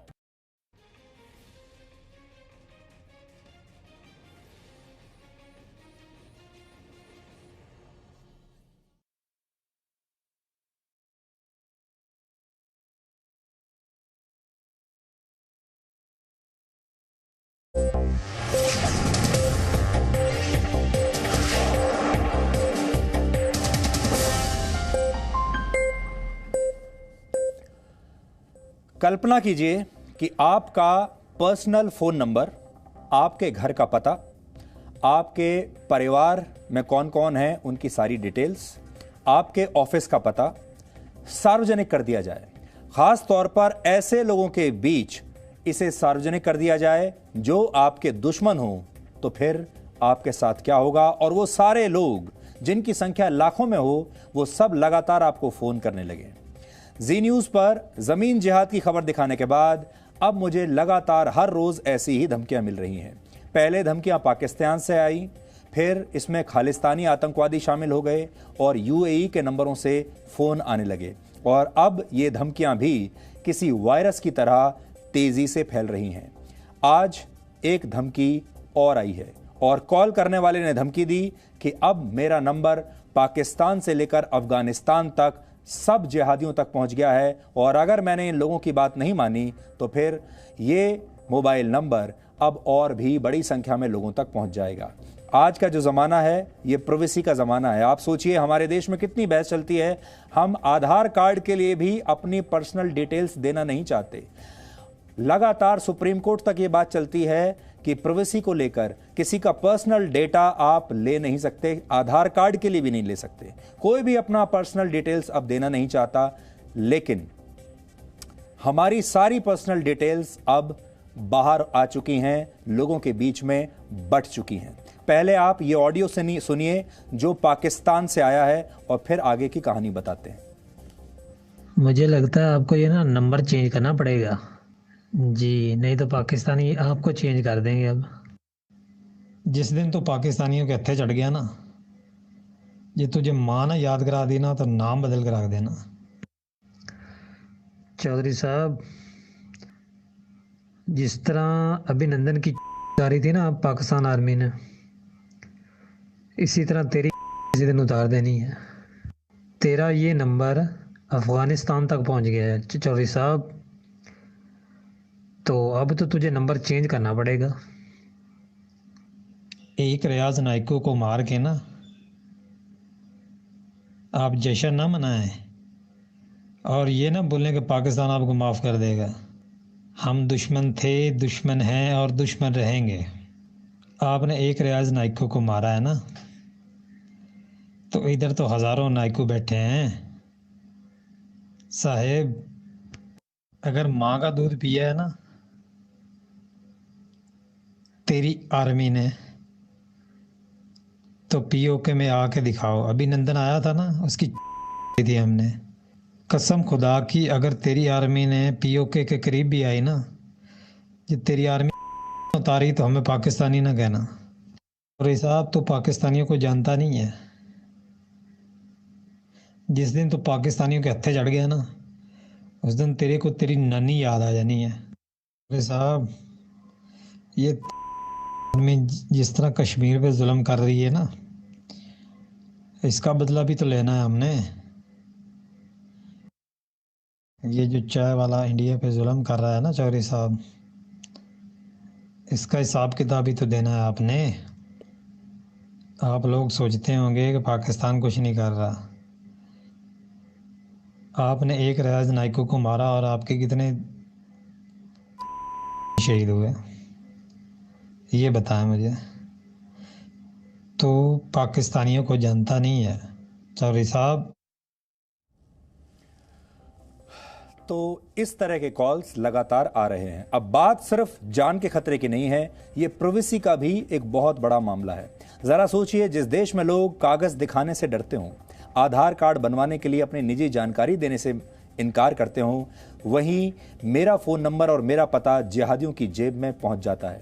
आप अंदाज़ा लगाइए आतंकवादियों का ये network और उनकी घुसपैठ कितनी मजबूत हो चुकी है। और ये नंबर और ये सारी डिटेल्स हमारे देश से यहीं से गई होंगी, क्योंकि यहाँ बहुत सारे ऐसे लोग हैं जो इन्हीं की टीम में खेलते हैं, इन्हीं की टीम के सदस्य हैं। ये नए ज़माने की घुसपैठ है जो बेहद ख़तरनाक है। बाहर के मुल्कों में बैठे जिहादियों का तंत्र बिना किसी रोक टोक के भारत में घुसपैठ करता है, बॉर्डर पार करके भी घुसपैठ करता है और डिजिटल तरीके से भी घुसपैठ करता है। वो भी किसी का भी पर्सनल फ़ोन नंबर लेकर हासिल कर लेते हैं और फिर उस नंबर पर जान से मारने की धमकी देते हैं। अब हम उस खबर की बात करेंगे जिसकी वजह से हमें ये धमकियां मिल रही हैं, लेकिन ये कवरेज रुकेगी नहीं, ये खबर रुकेगी नहीं। हमारा कसूर इतना भर था कि हमने दुनिया को जमीन जिहाद की सच्चाई दिखाई थी। हमने आपको बताया था कैसे जम्मू कश्मीर में कानून का सहारा लेकर धर्म के आधार पर जनसंख्या को बदलने की कोशिश हो रही है और वहां की सरकारें इसे हमेशा प्रोत्साहन देती रहीं। कैसे वहां रोशनी एक्ट के तहत सरकारी जमीनों पर अवैध कब्जा करने वालों को ही जमीन का असली मालिक बना दिया गया। आज हम इस खबर के पक्ष में आपको दो और सबूत दिखाना चाहते हैं। पहला सबूत वर्ष 1997 का है। आप अपने टीवी स्क्रीन पर 23 साल पुरानी एक चिट्ठी देख रहे हैं जो जम्मू कश्मीर सरकार की तरफ से लिखी गई है। तब फारूक अब्दुल्ला राज्य के मुख्यमंत्री थे। 3 अप्रैल 1997 को राजस्व विभाग के अंडर सेक्रेटरी ने जम्मू के डीसी यानी डिप्टी कमिश्नर को यह चिट्ठी लिखी। इस चिट्ठी में डीसी से कहा गया कि वो जम्मू में एक मुस्लिम माइग्रेंट कॉलोनी बनाने के लिए 10 दिनों में 40 से 50 कनाल जमीन की पहचान करें, सिर्फ 10 दिनों के अंदर। ध्यान देने वाली बात यह है कि 1990 के दशक में आतंकवाद से प्रभावित होकर कश्मीर से कश्मीरी पंडितों ने बड़ी संख्या में पलायन किया था, लेकिन हम आपको जो चिट्ठी दिखा रहे हैं उसमें जम्मू में मुस्लिम माइग्रेंट्स कॉलोनी बसाने के लिए जमीन की पहचान करने की बात कही गई है। कश्मीरी पंडितों के लिए बात नहीं कही गई, जबकि कश्मीरी पंडितों को बसाने की बात कही जानी चाहिए थी। इस इलाके में ज्यादातर जमीन फॉरेस्ट डिपार्टमेंट की है। बाद में इसी जमीन पर कई जगह अवैध कब्जे करवा दिए गए और यह सब हुआ रोशनी एक्ट के सहारे। रोशनी एक्ट के तहत सरकारी जमीनों पर अवैध कब्जा करने वालों को ही उस जमीन का असली मालिक बना दिया गया था। यह एक बहुत बड़ा जमीन घोटाला था, यानी आप पहले सरकारी जमीन पर कब्जा कीजिए और फिर बाकायदा संवैधानिक तरीके से आपको उस जमीन का मालिक बना दिया जाएगा, जिसमें अवैध कब्जा करने वालों को बेशकीमती सरकारी जमीनें कौड़ियों के भाव बेच दी गई थी। जमीन जिहाद पर हमारे तर्कों के पक्ष में जम्मू कश्मीर के अखबारों में छपा अब यह विज्ञापन देखिए। वर्ष 2015 में छपे अखबार के इस विज्ञापन में लिखा है, सिर्फ मुस्लिम समुदाय के लिए प्लॉट उपलब्ध हैं। एक और विज्ञापन है जिसमें कहा जा रहा है कि 100% मुस्लिम आबादी के बीच प्लॉट उपलब्ध है और कॉलोनी के अंदर मस्जिद भी है। अब आप बड़ी स्क्रीन पर इसको देखिए, हम आपको बड़ी स्क्रीन पर दिखाते हैं ताकि आप इसको ठीक से पढ़ पाएं। हमारे सहयोगी राजू केरनी ने जम्मू के ऐसे ही एक इलाके से एक रिपोर्ट भेजी है जहां सिर्फ एक धर्म विशेष के ही लोगों को प्लॉट बेचने के विज्ञापन दिए जा रहे हैं। ये विज्ञापन अखबारों में छपे हैं, आपके सामने हैं, और फिर भी आप कहते हैं कि यह देश धर्मनिरपेक्ष है। देखिए, कभी रोशनी एक्ट की आड़ में तो कभी अफसरशाही की मिली भगत से ज़मीनों पे कब्जा होता गया। और ये जो पीछे आप ज़मीन देख रहे हैं, ये जो पूरा प्लाटो आप देख रहे हैं, ये पूरा वो इलाका है, बजालता का इलाका है। इस इलाके में भी ज़मीनों की उसी तरीके से लूट खसूट हुई और जिसके बाद जो है जैसे ही ये दौर शुरू हुआ था ज़मीनों को लूटने का, ज़मीनों को जो है अपने नाम पे करवाने का, सरकारी अफसरों ने अपने नाम पे करवाई, कई लोगों ने अपने नाम पे करवाई और उसके बाद जो है भू माफिया बीच में आ गया। जिन्होंने अखबारों में बाकायदा इश्तिहार दे के, एडवर्टीज़मेंट दे के, पेड एडवर्टीज़मेंट दे के उन लोगों ने ये जो है इस इलाके में जो है मुस्लिम कॉलोनी बनाने का जो कंसेप्ट है यहाँ पे लेके आए। अखबार में इश्तिहार निकले जिसमें ये कहा गया कि सिर्फ मुस्लिम्स को ही ये जगह जो है दी जाएगी, ये बजालता का इलाका है। और उसके बाद जो है यहाँ पे जो है डेमोग्राफिक चेंज का, जब हम कहते हैं कि जम्मू में डेमोग्राफिक चेंज हुई है, लैंड जिहाद की बात हुई है, तो फिर क्यों जो है इस तरीके के जो है FIR होते हैं, पाकिस्तान से जिहाद की बात होती है। अगर कोई सरकार जरूरतमंद लोगों को जमीन देती है तो इसमें कोई बुराई नहीं है, यह धर्म के आधार पर नहीं होना चाहिए। लेकिन जब धर्म के आधार पर भेदभाव किया जाता है या कोई षड्यंत्र किया जाता है तो फिर उसका पर्दाफाश करना बहुत ज़रूरी हो जाता है। और धर्म के आधार पर यह भेदभाव इसलिए किया जाता है क्योंकि ये वोट बैंक की राजनीति होती है। इन सरकारों को, इन नेताओं को पता होता है कि ये किस फॉर्मूले के आधार पर आगे चलकर चुनाव जीत सकते हैं और लंबे समय तक ये सत्ता में रह सकते हैं।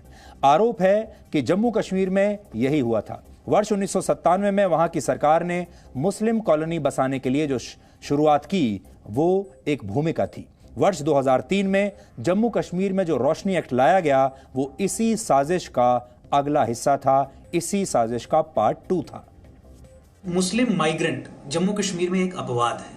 जम्मू कश्मीर में माइग्रेशन को केवल एक ही कॉन्टेक्स्ट में समझा जाता है, वो माइग्रेशन थी कश्मीरी हिंदुओं की, जो आतंकवाद और धार्मिक प्रताड़ना के कारण कश्मीर से भगाए गए थे, निकाले गए थे, उनका जेनोसाइड हुआ था।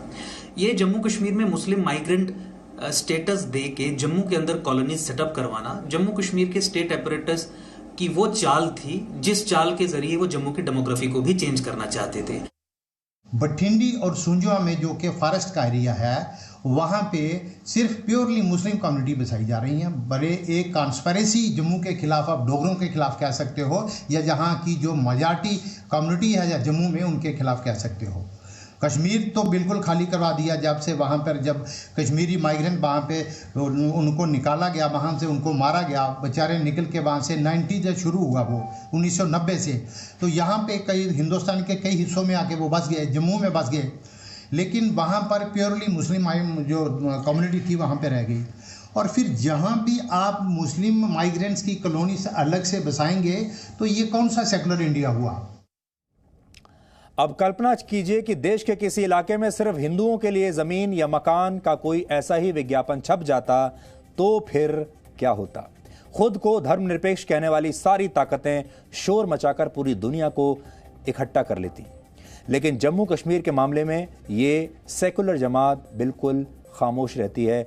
ऐसे ही लोगों को जिहाद पर हमारा ये सच हमेशा कड़वा लगता है, ये बातें उन्हें चुभ जाती हैं।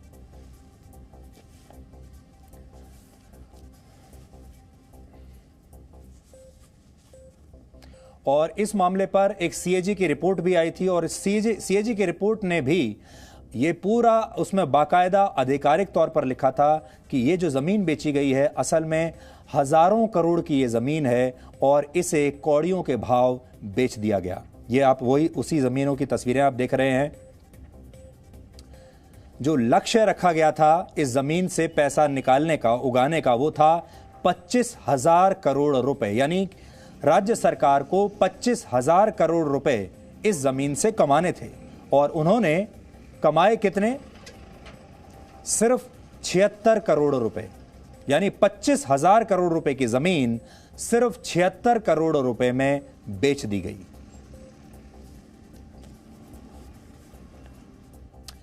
एक राष्ट्र के तौर पर भारत और पाकिस्तान ने वर्ष 1947 से एक साथ अपने अपने सफर की शुरुआत की थी। लेकिन आज़ादी मिलने के 73 वर्ष बाद दोनों देशों के चरित्र का अंतर यह है कि पाकिस्तान आतंकवाद की फैक्ट्री बन गया है और भारत दवाओं की फैक्ट्री बन गया है। एक फैक्ट्री में जान लेने का सामान बनता है और दूसरी फैक्ट्री में जान बचाने का सामान बनता है। बात सिर्फ यही नहीं है। सीमा पर गोलाबारी और आतंकवाद से भारत को जख्मी करने वाले पाकिस्तान को दवाइयां भी अब भारत से ही चाहिए। अब तक भारत की दवाइयों पर आंशिक रोक लगाने वाली पाकिस्तान सरकार ने अब भारत से दवाइयों के आयात की पूरी अनुमति दे दी है। आपको याद होगा पिछले वर्ष अगस्त में भारत ने जब अनुच्छेद 370 हटाने का फैसला किया था जम्मू कश्मीर से, तब पाकिस्तान सरकार ने बौखलाकर भारत से व्यापार बंद करने का फैसला किया था। कहा था अब हम भारत के साथ व्यापार नहीं करेंगे। लेकिन पाकिस्तान के प्रतिबंध का वहां की दवा बनाने वाली कंपनियों पर कोई असर नहीं पड़ा। प्रतिबंध के बावजूद पाकिस्तान की दवा कंपनियां लगातार भारत से करीब 450 अलग अलग तरह की दवाएं आयात कर रही थीं। जब पाकिस्तान में यह बात सामने आई, जब पाकिस्तान की सरकार को यह बात पता चली कि प्रतिबंध के बावजूद वहां की दवा कंपनियां भारत से दवाई खरीद रही हैं, तो वहां की सरकार ने भारत से आने वाली दवाओं के आयात की जांच के आदेश दिए। लेकिन इसी के साथ पाकिस्तान सरकार ने भारत की दवाओं के आयात पर लगे प्रतिबंध को भी अब हटा दिया है। पाकिस्तान सरकार का यह फैसला बताता है कि पाकिस्तान का काम भारत की दवाइयों के बिना चल नहीं सकता। पिछले वर्ष पाकिस्तान ने भारत से लगभग 380 करोड़ रुपए की दवाइयां आयात की और पाकिस्तान की दवा कंपनियां अपना ज्यादातर कच्चा माल यानी रॉ मटेरियल भी भारत से ही मंगवाती हैं। वैसे पाकिस्तान के आतंकवाद के बाद भी भारत ने कभी पाकिस्तान को दवाओं की जरूरी मदद पर प्रतिबंध नहीं लगाया। पाकिस्तान को लगातार दवाइयां भेजी गईं और वहां के नागरिकों को भारत में इलाज के लिए मेडिकल वीजा भी बड़ी संख्या में दिए गए। लेकिन पाकिस्तान का चरित्र आतंक का चरित्र है। इस समय दुनिया के ज्यादातर देश कोरोना वायरस से लड़ने के उपकरण बनाने में जुटे हैं, वायरस पर रिसर्च करने में जुटे हैं, वैक्सीन बनाने में जुटे हैं। लेकिन पाकिस्तान का फोकस इस बात पर है कि कैसे आतंकवादी संगठनों का मेकओवर करके उन्हें नए नाम से बाजार में उतारा जाए, किस तरह से भारतीय सीमा पर गोलीबारी की जाए, कैसे आतंकवादियों की घुसपैठ कराई जाए। हमने कल आपको यह भी बताया था कि कोरोना संकट के बीच पाकिस्तान की सेना कैसे अपनी तनख्वाहें बढ़वाने की मांग कर रही है। और आपने ये भी देखा होगा कि जब से लॉकडाउन शुरू हुआ है तब से जम्मू कश्मीर में आतंकवाद की घटनाएं पहले के मुकाबले कहीं ज्यादा बढ़ गई हैं, क्योंकि लॉकडाउन के इस दौरान भी पाकिस्तान आतंकवाद में ही अपनी पूरी दिलचस्पी दिखा रहा है। लेकिन यहां पर हम ये भी कहना चाहेंगे, लोग इंसान ही होते हैं, चाहे भारत में रहने वाले हों चाहे पाकिस्तान में रहने वाले हों।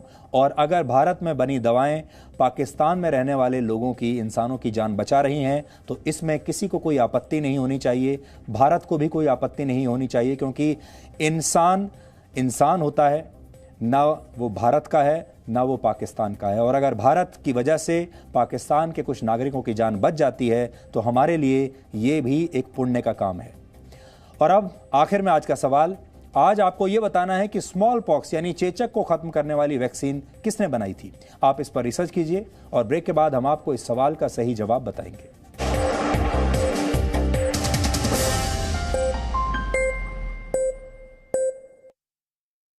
I did think of only one thing. I did only one thing. I did not think कि अभी मैं ये कर रहा हूँ तो आगे क्या करूँगा, उसके आगे क्या करूँगा, उसके आगे क्या करूँगा। अगर वो सोचते तो कुछ भी कर नहीं पाते। Live in the present moment, do best what you are doing currently. That automatically makes you creative. तो इसी प्रकार से हम करते गए और आगे बढ़ते चले गए। I again say that you will have to be a rebellion to be creative. और साथ में दूसरी चीज़, आदमी क्रिएटिव कब होता है? जो भी लोग क्रिएटिव हुए हैं वो इंडिविजुअल हुए हैं। ऐसा शायद ही कोई क्रिएटिविटी का उदाहरण मिलेगा आपको जहाँ पे एक आदमी ने 20 आदमियों के साथ मिलके कुछ नई चीज़ क्रिएट की हो, या 4 आदमियों से मिलके क्रिएट की हो। क्रिएटर किसी चीज़ का अकेला होता है, इंडिविजुअल होता है। और इंडिविजुअल जो है, what does an individual want? A total freedom. And the freedom or the fragrance of the freedom is the first entry to the creativity. You have to make your own different path. Trodden paths are for the beaten people. You have to create your own path. And that's also another thing of the being creative. No signal, no worry. Presenting Z News app with live TV, latest updates and expert opinion. Available on Google Play and App Store. Download it now.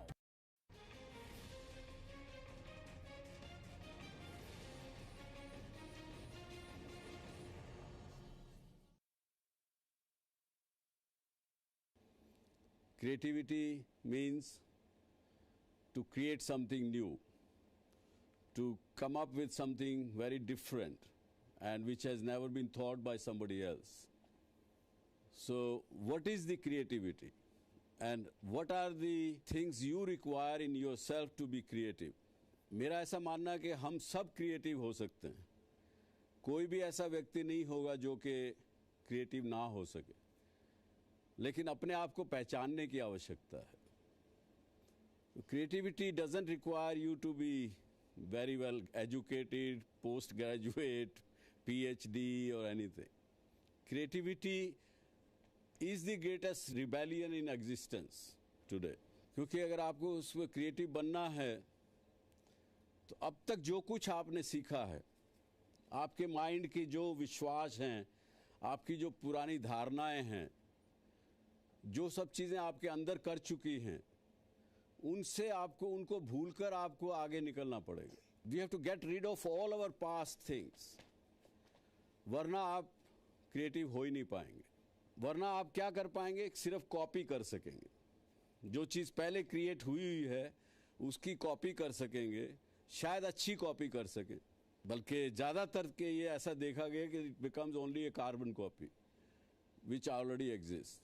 मेरे से लोग सवाल पूछते हैं कि आप किस प्रकार से कहाँ से चले थे और कैसे कहाँ पहुँच गए, क्या आप भी क्रिएटिव थे?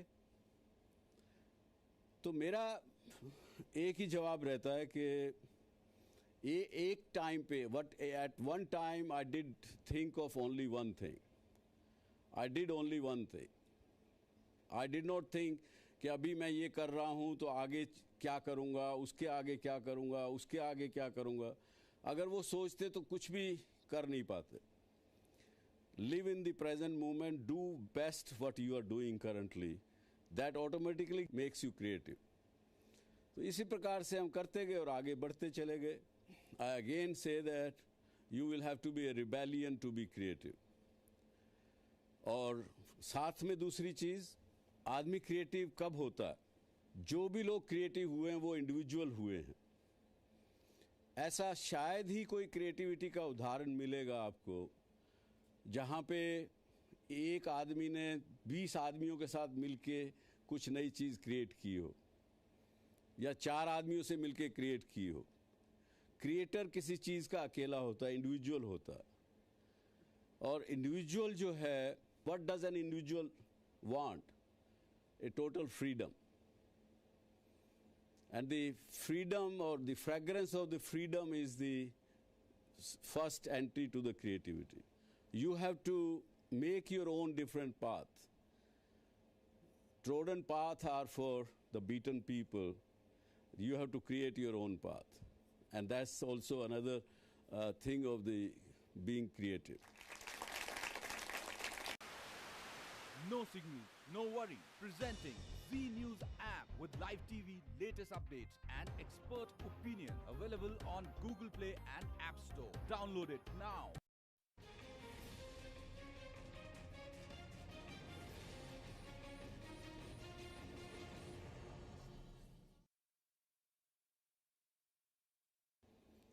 Creativity means to create something new, to come up with something very different and which has never been thought by somebody else. So what is the creativity?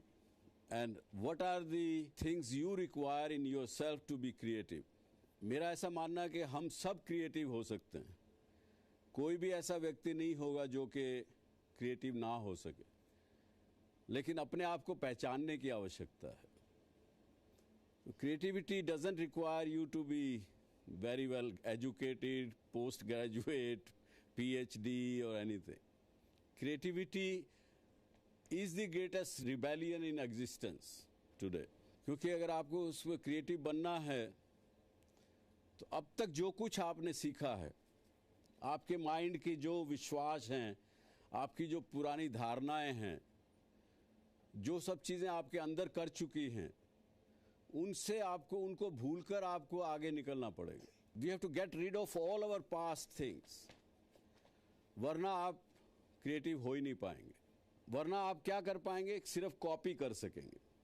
जो चीज़ पहले क्रिएट हुई है उसकी कॉपी कर सकेंगे, शायद अच्छी कॉपी कर सकें, बल्कि ज़्यादातर के ये ऐसा देखा गया कि it becomes only A carbon copy which already exist. मेरे से लोग सवाल पूछते हैं कि आप किस प्रकार से, कहाँ से चले थे और कैसे कहाँ पहुँच गए, क्या आप भी क्रिएटिव थे?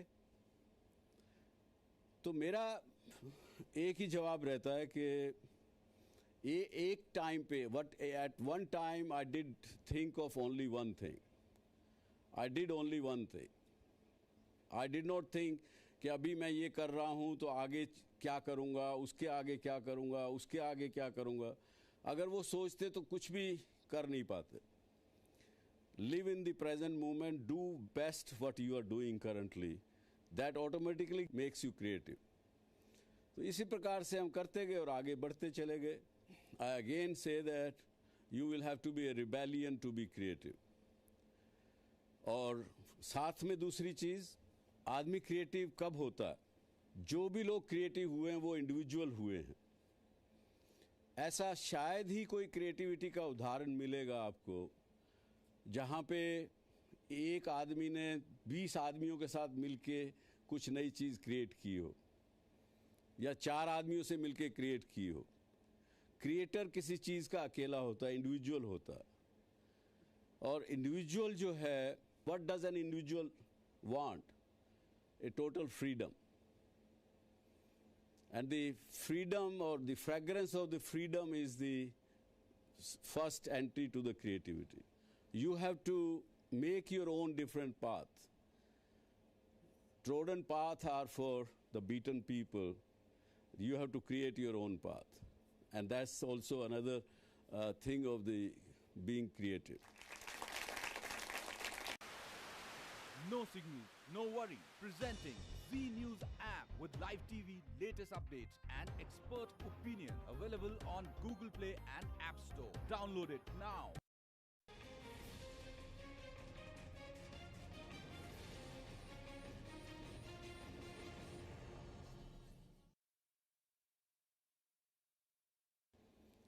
Creativity means to create something new, to come up with something very different and which has never been thought by somebody else. So what is the creativity and what are the things you require in yourself to be creative? मेरा ऐसा मानना है कि हम सब creative हो सकते हैं। कोई भी ऐसा व्यक्ति नहीं होगा जो कि क्रिएटिव ना हो सके, लेकिन अपने आप को पहचानने की आवश्यकता है। Creativity doesn't require you to be very well educated, postgraduate, PhD or anything. Creativity is the greatest rebellion in existence today. क्योंकि अगर आपको उसमें क्रिएटिव बनना है तो अब तक जो कुछ आपने सीखा है, आपके माइंड के जो विश्वास हैं, आपकी जो पुरानी धारणाएं हैं, जो सब चीज़ें आपके अंदर कर चुकी हैं, उनसे आपको, उनको भूलकर आपको आगे निकलना पड़ेगा। We have to get rid of all our past things, वरना आप क्रिएटिव हो ही नहीं पाएंगे। वरना आप क्या कर पाएंगे? सिर्फ कॉपी कर सकेंगे। जो चीज़ पहले क्रिएट हुई है उसकी कॉपी कर सकेंगे, शायद अच्छी कॉपी कर सकें, बल्कि ज़्यादातर के ये ऐसा देखा गया कि it becomes only A carbon copy which already exist. मेरे से लोग सवाल पूछते हैं कि आप किस प्रकार से, कहाँ से चले थे और कैसे कहाँ पहुँच गए, क्या आप भी क्रिएटिव थे? तो मेरा एक ही जवाब रहता है कि ये एक टाइम पे, at one time I did think of only one thing, I did only one thing.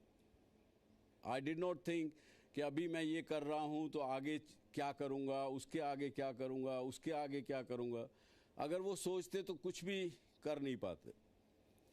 Live in the present moment, do best what you are doing currently, that automatically makes you creative. तो इसी प्रकार से हम करते गए और आगे बढ़ते चले गए।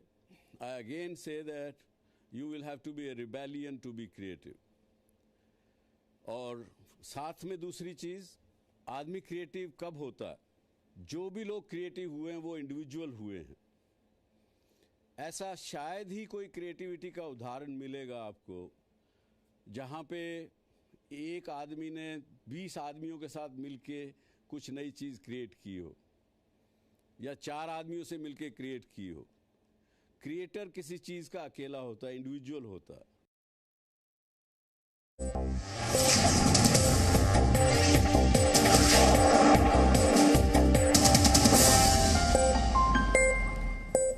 और अब आखिर में आपको बताते हैं कि आज के इतिहास में क्या लिखा है। वर्ष 1796 में आज ही के दिन ब्रिटेन के डॉक्टर एडवर्ड जेनर ने स्मॉल पॉक्स यानी चेचक की रोकथाम के लिए पहली बार टीकाकरण कार्यक्रम की शुरुआत की थी। एडवर्ड जेनर ने स्मॉल पॉक्स नामक बीमारी के लिए वैक्सीन की खोज की और इसे दुनिया का पहला वैक्सीन भी माना जाता है।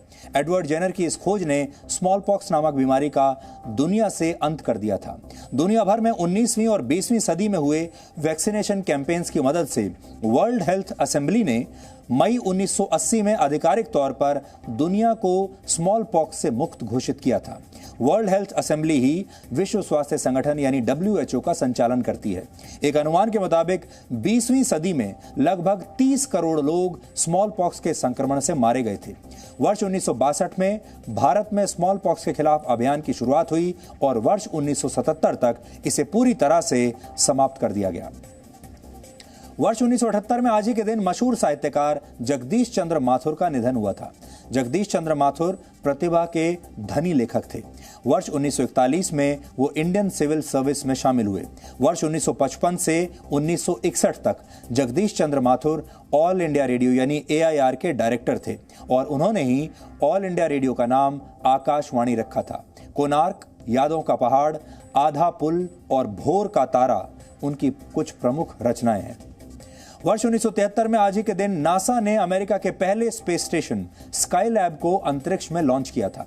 इस स्पेस स्टेशन का निर्माण सैटर्न 5 रॉकेट के कुछ हिस्सों को मिलाकर किया गया था। वर्ष 1973 से 1979 तक पृथ्वी की कक्षा में रहे स्काईलैब पर एक वर्कशॉप और सोलर ऑब्जर्वेटरी मौजूद थी। फंडिंग न मिलने की वजह से इसकी स्थिति खराब होती चली गई और जुलाई 1979 में स्काईलैब पृथ्वी से टकराकर नष्ट हो गया। पृथ्वी पर वापसी के दौरान नासा के वैज्ञानिकों की गणना में त्रुटि की वजह से स्काईलैब का कुछ मलबा ऑस्ट्रेलिया के कम आबादी वाले इलाके पर गिरा। हालांकि इस दुर्घटना में किसी को कोई नुकसान नहीं हुआ था। इसका एक बड़ा हिस्सा दक्षिण भारत से लेकर पश्चिमी ऑस्ट्रेलिया के बीच समुद्र में भी गिरा था। नासा ने स्काईलैब के अनुभवों का इस्तेमाल बाद में इंटरनेशनल स्पेस स्टेशन बनाने के लिए किया। और वर्ष 1923 में आज के दिन मशहूर फिल्मकार मृणाल सेन का जन्म फरीदपुर में हुआ था। ये जगह अब बांग्लादेश में है। मृणाल सेन को व्यावसायिक सिनेमा से अलग पैरेलल यानी समानांतर सिनेमा की फिल्मों के लिए याद किया जाता है। भुवन शोम, मृग्या, परशुराम और आकाश कुसुम उनकी प्रमुख फिल्मों में शामिल हैं। तो DNA में आज इतना ही। अब आपसे हमारी मुलाकात होगी कल रात 9 बजे। तब तक आप खुश रहिए, सुरक्षित रहिए और स्वस्थ रहिए। और जैसा कि हमने आपको बताया, अब कोरोना वायरस खुद को लगातार बदल रहा है, इसलिए आप भी अपने आप को तेजी से बदलिए, वरना आप लड़ाई शुरू होने से पहले ही हार जाएंगे। नमस्कार।